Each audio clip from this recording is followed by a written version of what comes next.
So I should start out by saying that it's an amazing thing to be here and to receive this prestigious award. It really feels like, what should I say, a big honor for our entire team and for the efforts that have been going in our group since 30 years now to develop methods to retrieve tiny amounts of DNA, starting out with Egyptian mummies back in the 80s, getting DNA sequences that really turned out to be wrong, that all coming from me or some other contamination, to the situation today where we can determine very high-quality genomes from extinct forms of humans, such as Neanderthals and many other extinct animals, mammoths, and so on, and compare them to people who live today, and if you like, look at evolution directly, on genetic evolution, going back in time. So with that, I think it would be great. I would be happy to answer questions. Now I should do this. Vamos a dar paso al turno de preguntas. Primera pregunta, por favor. Arturo. Buenos días, Arturo Tellez, de Onda Cero Radio. Es muy curioso en sus libros cómo cuenta el difícil proceso de encontrar los mejores huesos. Querría preguntarle si espera todavía encontrar mejores huesos aún para poder avanzar en sus investigaciones. Well, so I think that, yes, one key is to find good bones. And there we're in a way just the slaves of serendipity, if you like, of finding by chance bones that are well preserved. What we really can do is to develop techniques that allow us to get better at retrieving even tiny amounts of DNA in bones that are not that well preserved. So the site where we particularly work on this now is Atapuerca, where we work with Jean-Louis Arzuaga and his team to try to retrieve DNA from very, very old hominins that are over 400,000 years old and are some ancestors of Neanderthals.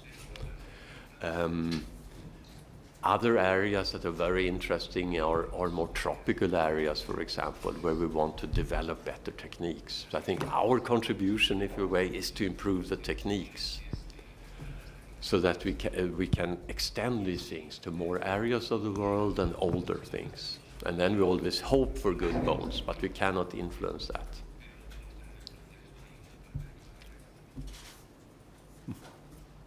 Siguiente pregunta, por favor.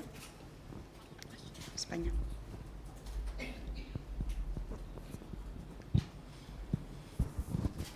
Andrés Montes, de la Nueva España.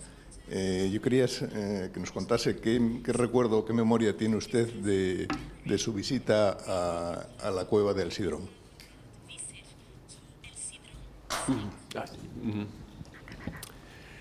So yes, I now forget which year that was. That was at least 15 years ago when we started this. No, when?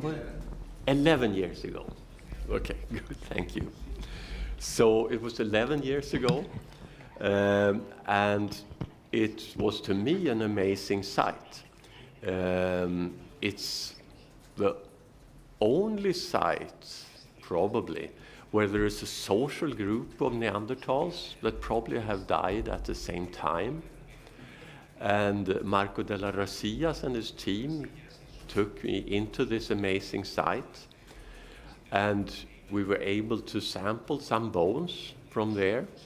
And it was the first site where we were able to sequence all the protein coding genes from a Neanderthal, and then could compare it to a few other Neanderthal genomes, and begin to see this effect that Neanderthals had very little variation among them, and probably had accumulated mutations that might be, some of them, even slightly deleterious for Neanderthals. So it was a very important site, particularly early on when we started to explore Neanderthal variation. And I also remember having an amazing few days there with very nice lunches in front of the cave.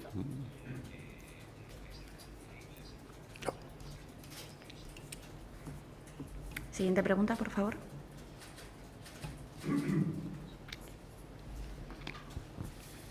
Sí, quería, bueno, Javier Cancho, de la Televisión Autonómica del Principado. Quería hacerle dos preguntas. La primera tiene que ver con los neandertales y con el cambio en la percepción que ha habido durante estos últimos 30 años acerca de cómo fueron. Me gustaría saber si usted cree que nuestra visión de los neandertales puede seguir cambiando en los próximos años. Y la segunda pregunta, relacionado con el mismo asunto, no sé si alguien como usted, supongo que muchos hemos hecho conjeturas sobre cómo fueron los últimos años de los neandertales y el porqué de su desaparición. No sé si usted tiene alguna teoría que pueda compartir con nosotros. Yes, so it's certainly true that the perception of Neanderthals changed over time. And also what one believes happened to Neanderthals and why they became extinct have sort of changed over time. I think it will probably always change these things. Sometimes I sort of say that how we speculate about what Neanderthals were like and what happened when we met them reflects what we think about human beings, much more than about anything that happened back there. You know, you could say, for example, clearly Neanderthals disappeared because modern humans killed them. It was probably the first big genocide. Just look at how we behave today with each other. You could say that. I could turn around and say, in the Middle East, we have the earliest modern humans 120,000 years ago, the last Neanderthals 60,000 years ago. So we may have had peaceful coexistence for 60,000 years, and that in the Middle East. If we could have that today, how happy wouldn't we be? And both of these are just reflect how I speculate, in a way. We don't know what happened. But I think the fact that we now know that Neanderthals are not totally extinct, if you like, that they live on in people in Europe and Asia today, that about half of their genomes is still going around, walking around on two legs in people like us today, sort of change our perception of Neanderthals in a way. We know we generate babies together with Neanderthals, and those babies were successful in the human society, successful enough to contribute and have children in turn and contribute to people who live today. And that, I think, yes, it tells us something about that they were not regarded as something totally different when we met them. But how we speculate about these things, I think, say something about us, much more than anything that really happened back then. Siguiente pregunta. Sí, hola, soy Jaime Martín de la agencia EFE. Yo tengo curiosidad a raíz de lo que está comentando de saber cómo recibió la comunidad científica y religiosa la confirmación de que hace 55.000 años hubo sexo entre neandertales y nuestra especie.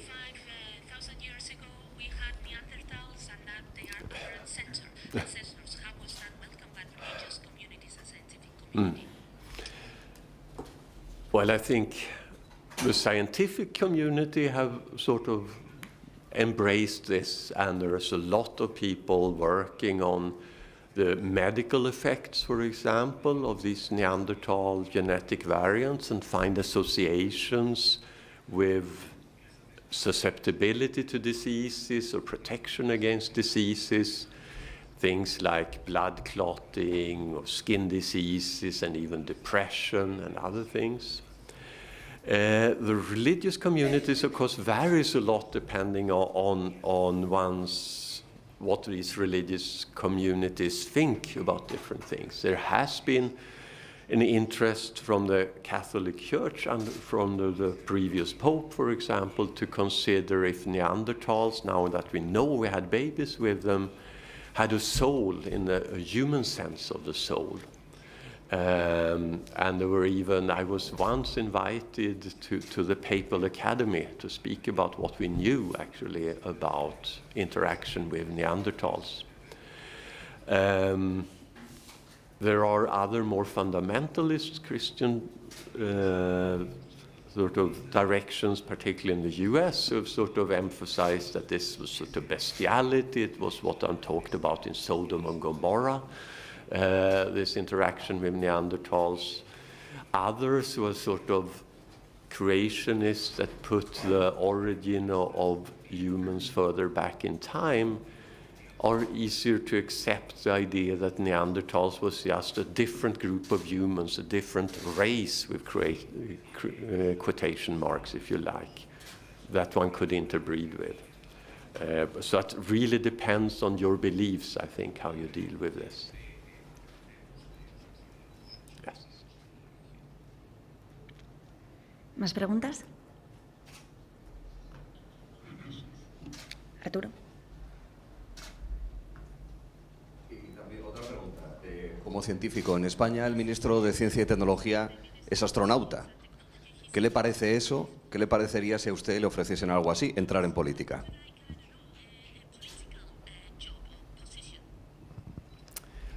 Personally, I would not like a political job. I think I'm a very bad organizer or politician. Of course, I do think that it's very valuable that people who have a sort of empirical, scientific, rational approach to things take on political jobs. I'm from Sweden originally, but I live since many years in Germany, and of course we have a chancellor who is a physicist, Angela Merkel, that I do appreciate a lot. And I think one may even, if I may say so, notice a sort of certain attitude to political problems and issues then where one sort of takes a more thoughtful approach, empirical approach, rational approach, if you like. So in a way, I would very much like to see more scientists in politics, but I don't think I'm the person to do that. ¿Más preguntas? Sí. Aquí, al fondo. Aquí al fondo a la derecha.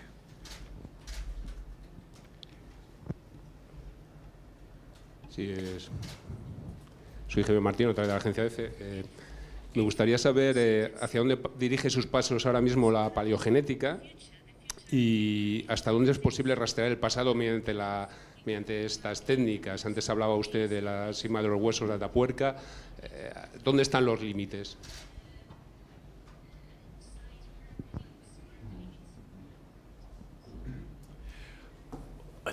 I don't really know where the limits are.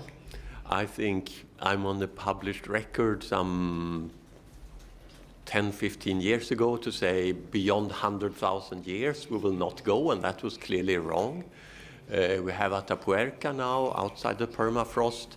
In the permafrost, the oldest DNA sequences currently retrieved is from a horse that is 700,000. I think there are other results coming along that will take it back to about 1 million years. So I think in the permafrost we might go back around 1 million years or even longer. Outside the permafrost, I would guess today that it's really on this side of 1 million years, that one will not go beyond that. But I would be very happy to be wrong again, if you like, about this. And it is a question of technology and preservation. But if I would guess, I would say we will never get DNA sequences for things that are several million years old. We'll never get DNA sequences from dinosaurs or from Lucy or Australopithecus or so on. But I would be very happy to be wrong in this, as I said.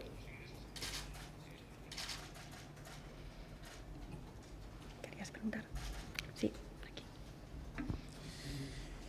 Me interesaría saber, alguien que se ha pasado toda su vida tratando de comprender el pasado, me gustaría saber cuál es su reflexión acerca de cuál va a ser el futuro tanto de la humanidad como del planeta, con algunas incertidumbres bastante inquietantes como el cambio climático.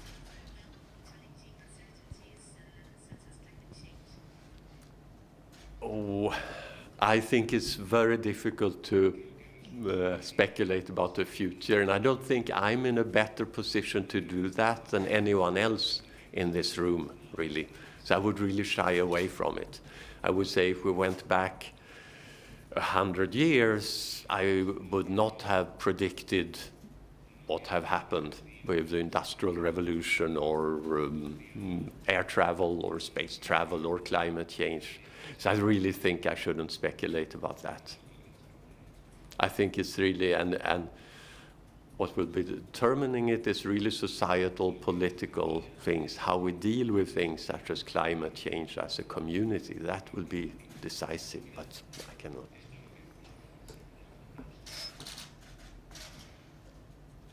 ¿Hay más preguntas? Sí. Eduardo Lagar. Hola, soy Eduardo Lagar de la Nueva España. Me sorprendió cuando usted decía que fue invitado a la Academia Papal y le preguntaron por el alma, ¿no? Me sorprende que un científico como usted hable de alma. ¿Qué le dijo usted al Papa, ¿no? Y a los que le preguntaron por el alma? Oh, they didn't ask me about the soul, actually. They only wanted the facts about what we know we're mixing with Neanderthals. And it was only on day 2 I understood that one of the reasons for their interest was this thing with the soul and how I would think about it. So, and actually the Pope then retired a few months after that, and I think the new Pope is not that interested in these questions, perhaps. I don't know.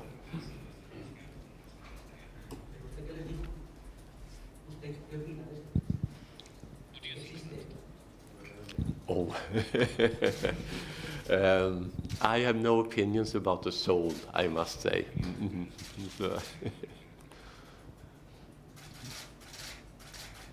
Una última pregunta.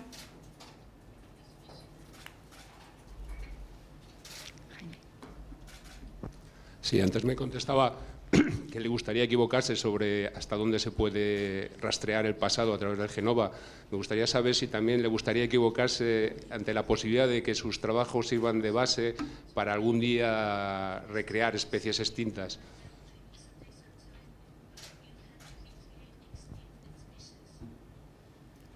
Well, so I think we will never really recreate whole species for many reasons. First of all, it's very hard to engineer enough changes into a stem cell, tens of thousands or hundreds of thousands of changes. Maybe that will become possible in the future, but there are then other issues, and that is that a large part of the genome is repetitive. So around 1/3 of the human genome is made up of repeated sequences. And the DNA in these old fossils are degraded to short pieces, and then we don't know if they come from this repeat or that repeat or that repeat. So we have only a statistical view of the repetitive part of the genome, but that part is also functionally important. So we don't really know all aspects of these old genomes, and we will never know them, I think. And for hominin remains, I mean, it's also ethically impossible to recreate a human being for scientific curiosity. What would we tell the teenager when she grew up, why they exist? I mean, that is a joke, but ethically it's really impossible. I think what will come and what we and others are working on is to put some of these changes that are typical of modern humans or typical of Neanderthals into stem cells, just a few of them, and then differentiate these cells into, say, liver cells or neurons and study their effects. And sometimes put these changes also into model animals such as a mouse and study their effects in the mouse. But that will then be a small number of changes in a biochemical pathway, for example, or affecting some particular part of the cell, and study those. But we will not recreate species that are extinct. The only cases where that is possible is where we have intact cells preserved, I think. So say from some rhino species that become extinct in a zoo, one can freeze away cells, and in the future make individuals from it, but not from these things that are just preserved in the forms of bones that we find at the archaeological excavations.